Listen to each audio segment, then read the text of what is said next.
ఏ ముహూర్తాన ఓటీటీని start చేశారో కానీ theatrical release కన్నా కూడా ఓటీటీకే ఆడియన్స్ ఎక్కువ ప్రాధాన్యతను ఇస్తున్నారు. అటు సినిమాలు, వెబ్ సిరీస్లతో ఓటీటీలు హోరెత్తుతున్నారు. పైగా ఓటీటీలో రిలీజ్ అయ్యే సినిమాలకు సెన్సార్ ఇష్యూస్ తక్కువగా ఉంటాయి. కానీ ఇప్పుడు ఏకంగా ఎవోల్ అనే మూవీని ఓటీటీలో సెన్సార్ కాకుండానే రిలీజ్ చేయడానికి సన్నాహాలు చేస్తున్నారు.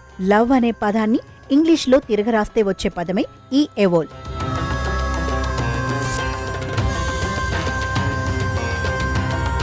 టాలీవుడ్ లో ఇప్పటి వరకు వచ్చిన వాటన్నింటికి మించిన పక్కా బోల్డ్ మూవీ ఎవోల్. గతంలో ఈ చిత్రానికి సంబంధించిన టీజర్ లాంచ్ అప్పుడు దర్శకుడు మాట్లాడిన మాటలు కొన్ని వివాదాలకు తావిచ్చాయి. అయితే ప్రస్తుతం వివాదాలే సినిమాలకు ప్లస్ పాయింట్ గా మారడంతో సినిమా మేకర్స్ కూడా వాటిని బాగా ఎంకరేజ్ చేస్తున్నారు. ఇక ఇలాంటి బోల్డ్ కంటెంట్ సినిమాలకు ఓటీటీలో ప్రత్యేక ఫ్యాన్ బేస్ ఉండడంతో పాటు ఇలాంటి తరహా సినిమాలను ఓటీటీలు కూడా ఎంకరేజ్ చేయడం గమనార్హం.